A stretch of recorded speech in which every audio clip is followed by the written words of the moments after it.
بسم اللہ الرحمن الرحیم۔ السلام علیکم۔ ربیع الاول کے مہینے کا آغاز ہو چکا ہے، اور ربیع الاول کا مہینے کا تعلق جو ہے وہ رسول اکرم صلی اللہ علیہ وآلہ وسلم کی ذات گرامی قدر سے ہے، کیونکہ ربیع الاول کے مہینے میں آپ صلی اللہ علیہ وآلہ وسلم کی ولادت ہے۔ تو اس حوالے سے میری کوشش یہ ہوگی، خدا مجھے توفیق دے، کہ اس مہینے میں جو بھی وائس نوٹ بنے وہ رسول اکرم صلی اللہ علیہ وآلہ وسلم کے حوالے سے ہوں، یعنی کہیں نہ کہیں پر اس میں رسول اکرم کا کوئی نہ کوئی تعلق ملتا ہو ہمیں۔ اس حوالے سے آج جو میں آپ کی خدمت میں پیش کرنا چاہتا ہوں وہ سورہ کوثر ہے۔ سورہ کوثر سورہ کوثر قرآن مجید کی سب سے مختصر سورہ ہے، جو صرف 3 آیات پر مشتمل ہے۔ بسم اللہ الرحمن الرحیم۔ انا اعطیناک الکوثر فصلی لربک وانحر ان شانئک هو الابتر۔ بسم اللہ الرحمن الرحیم۔ انا اعطیناک الکوثر، ہم نے آپ کو کوثر عطا کی ہے۔ یہ کوثر کیا ہے، اس کے حوالے سے الگ سے میرا وائس نوٹ آلریڈی ہے کہ کوثر کی تفسیر میں بیان کر چکا ہوں اس میں۔ فصلی لربک وانحر، چونکہ ہم نے آپ کو کوثر عطا کی ہے لہٰذا آپ اپنے رب کی نماز پڑھیں اور قربانی دیں۔ ان شانئک هو الابتر، بے شک آپ کا دشمن بے اولاد ہوگا۔ آج جس موضوع کے اوپر ہم نے گفتگو کرنی ہے وہ یہ آیت ہے، ان شانئک هو الابتر، بے شک آپ کا دشمن بے اولاد ہوگا۔ یہ دشمن کون ہے جس کے بارے میں اللہ تعالیٰ فرما رہا ہے کہ وہ بے اولاد ہوگا؟ اس حوالے سے میں اہل سنت کی کتابوں سے آپ کی خدمت میں پیش کروں گا کہ سب سے پہلے تفسیر در منصور کی جلد نمبر 6، سورہ کوثر کی تفسیر، صفحہ نمبر 1150۔ اس میں متعدد روایات ہیں، وہ روایات میں آپ کی خدمت میں پیش کرتا ہوں۔ سب سے پہلی جو روایت ہے وہ یہ ہے کہ امام بہقی نے دلائل میں حضرت محمد بن علی سے یہ قول بیان کیا ہے کہ حضور نبی کریم کے صاحبزادے حضرت قاسم اس عمر کو پہنچے کہ وہ گھوڑے پر سوار ہو سکے اور سرعت رفتاری کے ساتھ چلے، تو اللہ تعالیٰ نے آپ کی جان قبض کر لی۔ تو اس وقت عمر بن العاص نے کہا، عمر بن العاص، آپ جانتے ہیں نا اس شخص کو، عمر بن العاص، جو معاویہ کا رائٹ ہینڈ تھا اور جو معاویہ کو الٹے پلٹے مشورے دیتا تھا۔ تو اس وقت عمر بن العاص نے کہا کہ محمد صلی اللہ علیہ وآلہ وسلم اپنے بیٹے کے وصال کے سبب ابتر ہو گئے ہیں۔ ابتر یعنی بے اولاد ہو گئے ہیں۔ تو اللہ تعالیٰ نے سورہ کوثر نازل فرمائی اور فرمایا کہ اے محمد صلی اللہ علیہ وآلہ وسلم، ہم نے آپ کو آپ کے صاحبزادے حضرت قاسم کے وصال کی مصیبت اور سلخی سے کے عوض بے حد و حساب عطا فرمایا ہے۔ فصلی لربک وانحر ان شانئک هو الابتر۔ راوی نے کہا کہ بہقی نے اسی طرح اس سند کے ساتھ روایت کیا ہے، اور یہ ضعیف ہے، اور مشہور یہ ہے کہ آس بن وائل کے متعلق نازل ہوئی ہے۔ آس بن وائل، یہ آس بن وائل جو ہے یہ عمر بن العاص کا باپ ہے۔ یہ عمر بن العاص کا باپ ہے، تو راوی کو اس میں کنفیوژن ہوئی ہے کہ یہ آیت جو ہے وہ آس بن وائل کے بارے میں نازل ہوئی ہے یا عمر بن العاص کے بارے میں نازل ہوئی ہے۔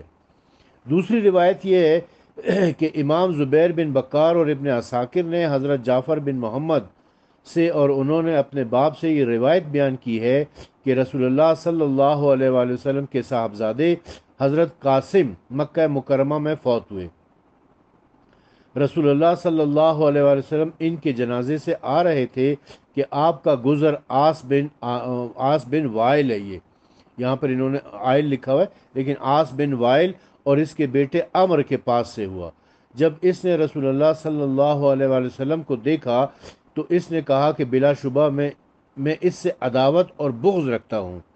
تو آس بن وائل نے کہا اس میں کوئی شک نہیں کہ یہ ابتر ہو گیا ہے، پس اللہ تعالیٰ نے ان شانئک هو الابتر نازل فرمائی۔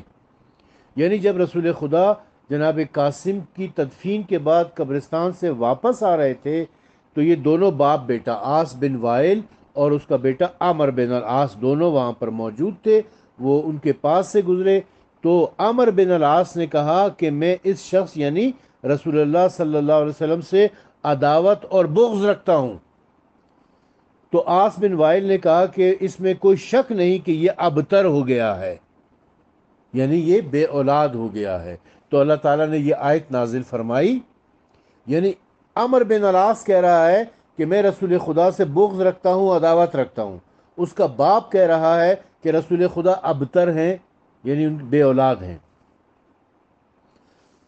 تیسری روایت اس میں ہے کہ امام ابن جریر اور ابن مردویہ نے حضرت ابن عباس سے بیان کیا ہے کہ ان شانئک هو الابتر عاص بن وائل کے بارے میں نازل ہوئی ہے۔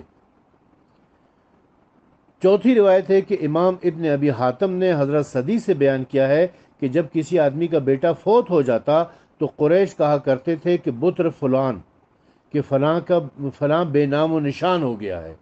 پس جب حضور نبی کریم صلی اللہ علیہ وآلہ وسلم کے صاحبزادے وصال فرما گئے تو عاص بن وائل نے کہا کہ آپ تو ابتر ہیں، اور الابترو سے مراد منفرد ہونا اور اکیلا و تنہا رہ جانا ہے۔ پانچویں روایت یہ ہے کہ امام ابن جرور اور ابن ابی حاتم نے حضرت شعر بن عطیہ سے اور انہوں نے حضرت ابراہیم سے یہ قول نقل کیا ہے کہ عقبہ بن ابی معیط کا کہتا تھا کہ اس نبی کے لیے کوئی بیٹا باقی نہیں رہے گا، یہ ابتر ہے۔ تو اللہ تعالیٰ نے اس کے جواب میں ان شانئک هو الابتر نازل فرمائی۔ اب یہ عقبہ بن ابی معیط کو پہچانا آپ لوگوں نے؟ یہ عقبہ بن ابی معیط جو ہے یہ ولید بن عقبہ کا باپ ہے۔ ولید بن عقبہ وہی جو حضرت عثمان کا رضائی بھائی تھا، جس کو حضرت عثمان نے کوفے کا گورنر مقرر کیا تھا، اور یہ شراب پینے کا عادی تھا، اور اس نے شراب کے نشے میں فجر کی نماز 2 رکعت کی بجائے 4 رکعت پڑھا دی تھی، اور پیچھے مڑ کے نمازیوں سے پوچھا کہ بس یا اور پڑھاؤں، تو پھر اس کے اوپر حد جاری کی گئی تھی اور اسے کوڑے لگائے گئے تھے۔ اور یہ وہی ولید بن عقبہ ہے جس کے بارے میں سورہ حجرات میں آیا ہے کہ جب کوئی فاسق آپ کے پاس خبر لے کر آئے تو آپ اس کی تصدیق کر لیا کریں۔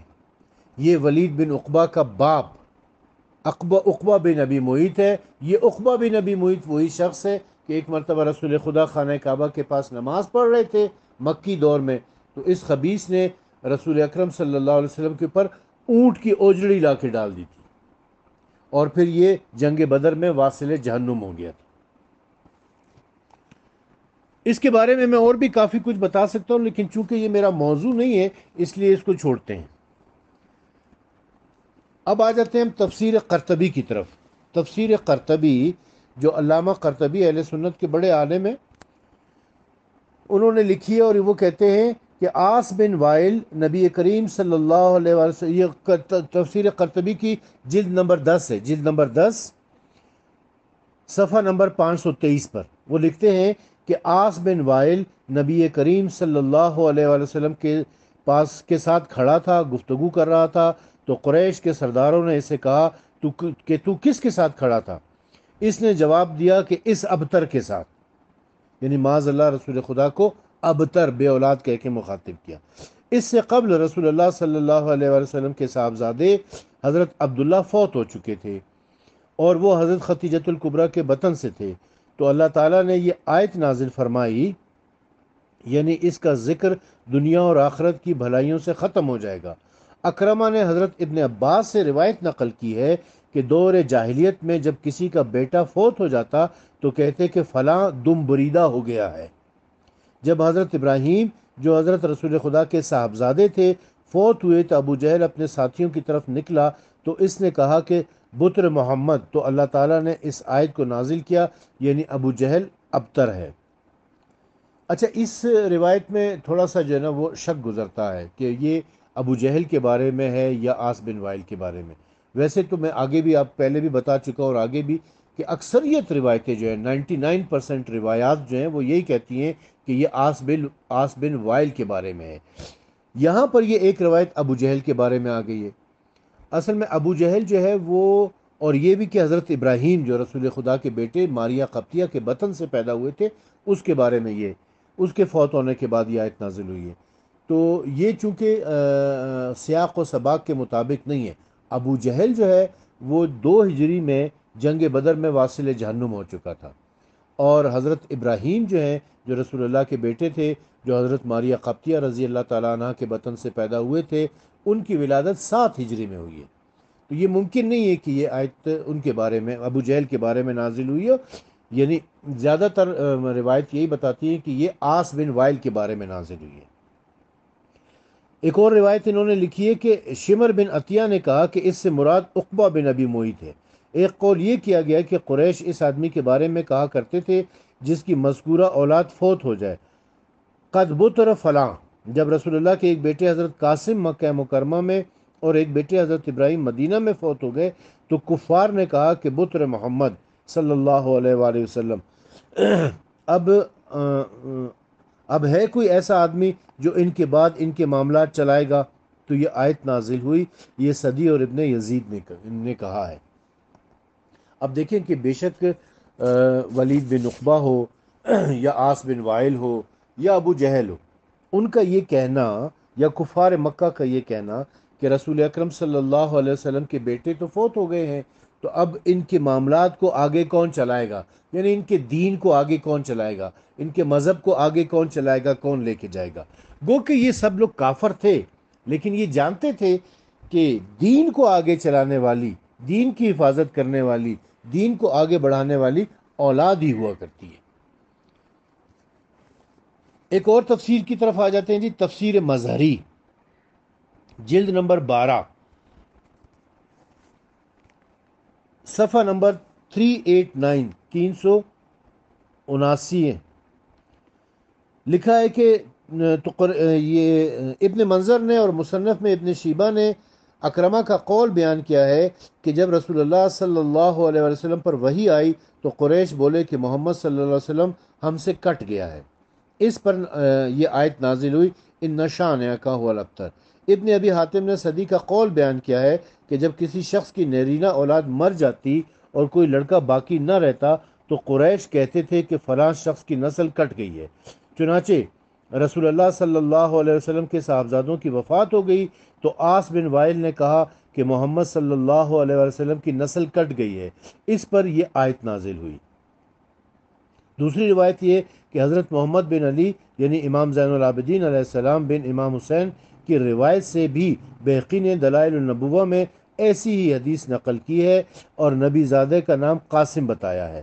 بہقی نے دلائل النبوہ میں مجاہد کا قول نقل کیا ہے کہ اس آیت کا نزول آس بن وائل کے حق میں ہوا، جس نے کہا تھا کہ محمد صلی اللہ علیہ وسلم کا دشمن ہوں، یعنی اس نے کہا تھا کہ میں محمد صلی اللہ علیہ وسلم کا دشمن ہوں، تو اس کے بارے میں پھر یہ آیت نازل ہوئی، ان شان کا والابتر، بے شک آپ کا دشمن بے اولاد ہوگا، یعنی وہ دشمن جو ہے وہ شان ہے جس کے بارے میں یہ آیت آئی ہے، وہ آس بن وائل ہے، عمر بن العاص کا باپ۔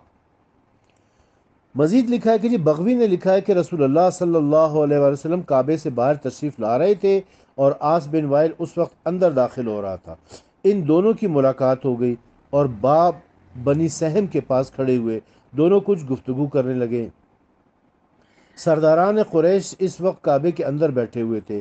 آس جب اندر پہنچا تو قریش نے پوچھا تو کس سے باتیں کر رہا تھا؟ آس نے کہا کہ ابتر سے، یعنی رسول اللہ صلی اللہ علیہ وآلہ وسلم سے۔ اس زمانے میں رسول اللہ کے صاحبزادے کی جو حضرت ختیجۃ الکبریٰ سلام اللہ علیہا کے بطن سے تھے وفات ہو چکی تھی۔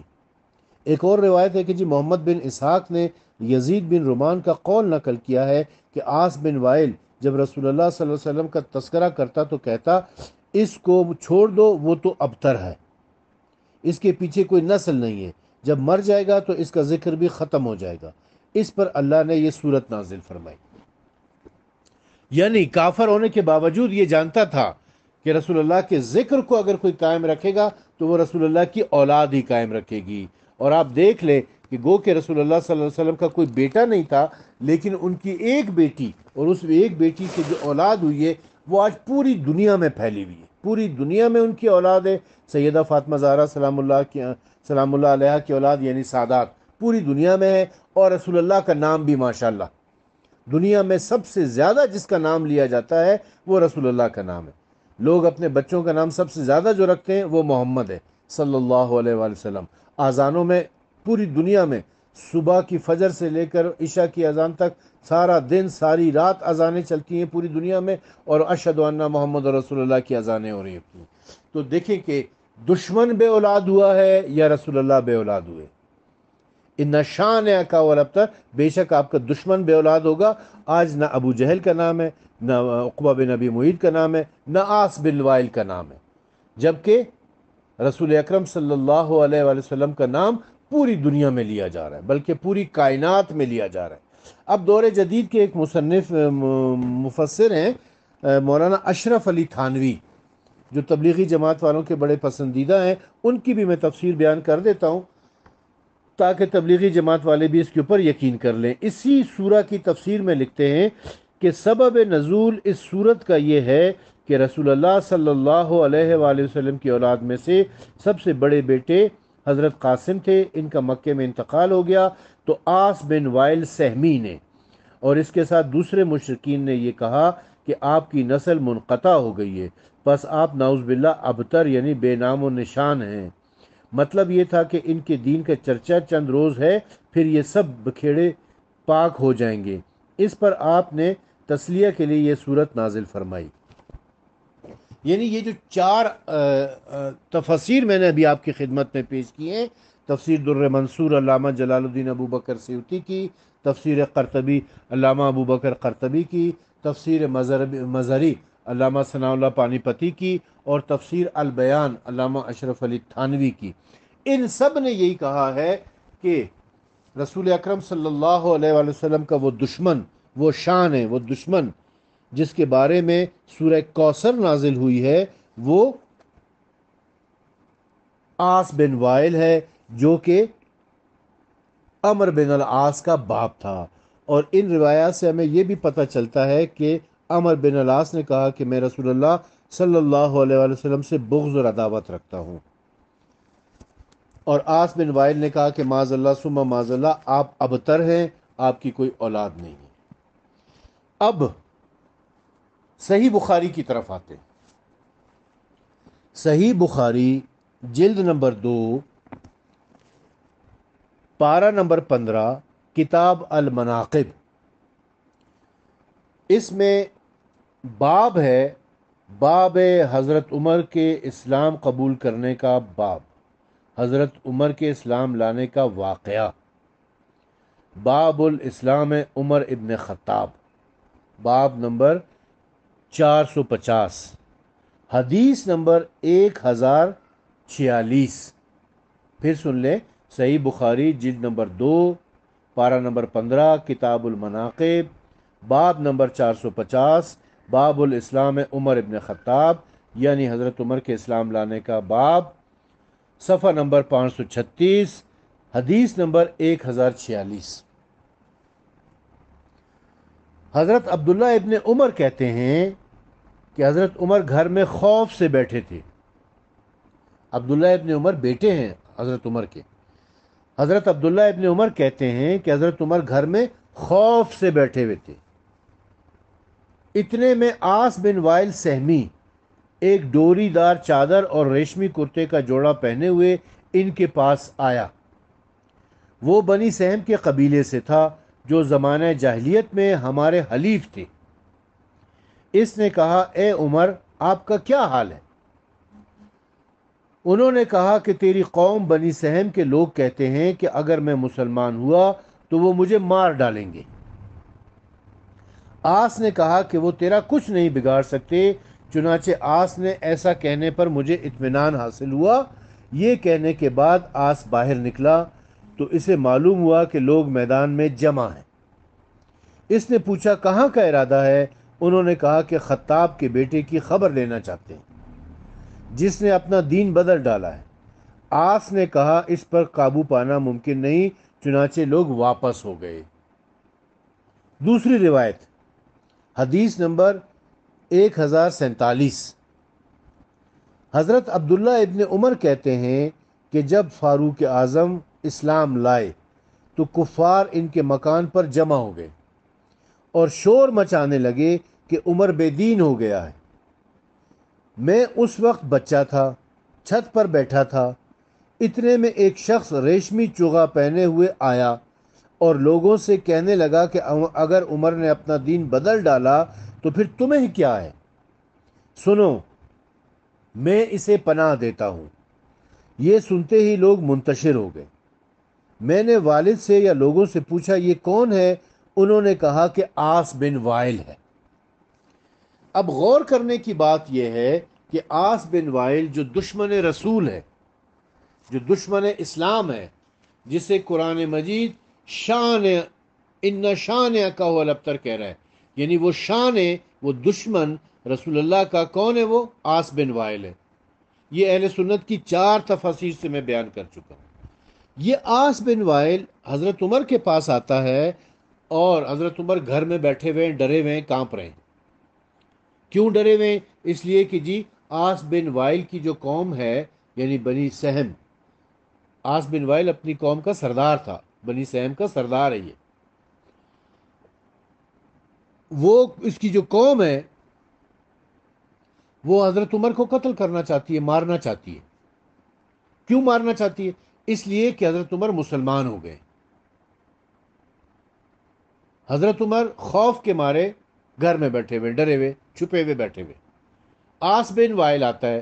عاص بن وائل ان کا پہلے سے حلیف تھا زمانہ جاہلیت میں۔ عاص بن وائل آتا ہے اور کہتا ہے کہ عمر تمہارا کیا حال ہے؟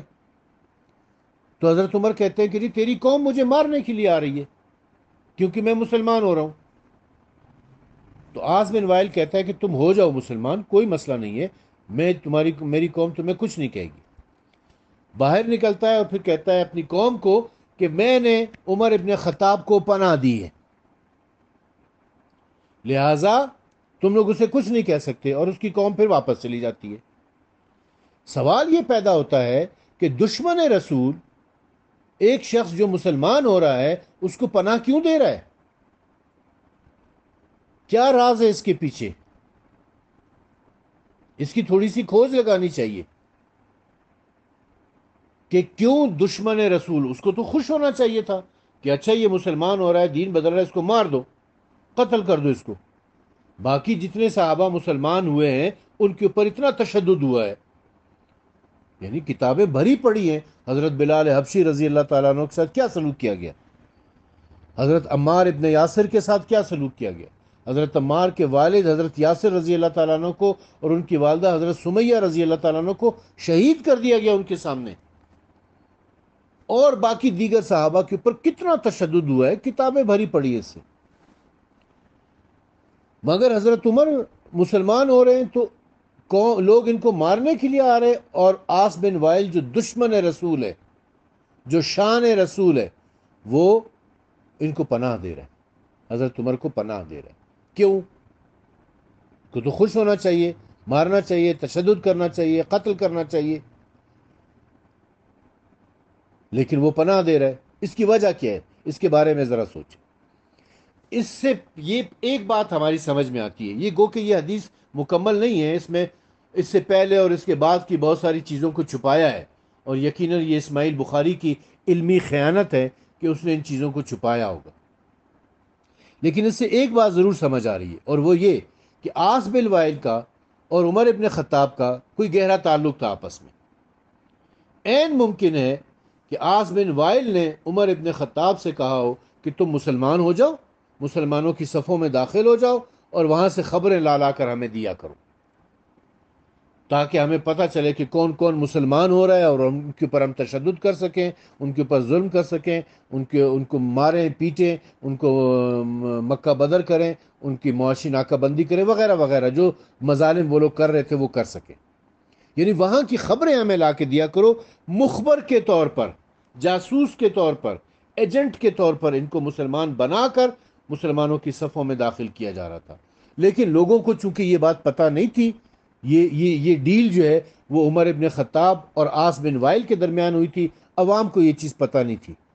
تو عوام کو جب پتہ چلا کہ وہ مسلمان ہو رہا ہے تو وہ اس کو مارنے کے لیے آئے، جیسے باقی صحابہ کو مارتے تھے، جو بھی مسلمان ہوتا تھا ان کو مارتے تھے، تو اسی طرح اس کو بھی مارنے کے لیے آئے، مگر عاص بن وائل نے اس کو پناہ دے دی کہ نہیں، اس کو کوئی نہیں مار سکتا، اس کے اوپر کوئی تشدد نہیں کر سکتا، اس کے اوپر کوئی ظلم نہیں کر سکتا، کیونکہ یہ دشمن رسول عاص بن وائل کی پناہ میں ہے۔ تو یہ سوچنے کا مقام ہے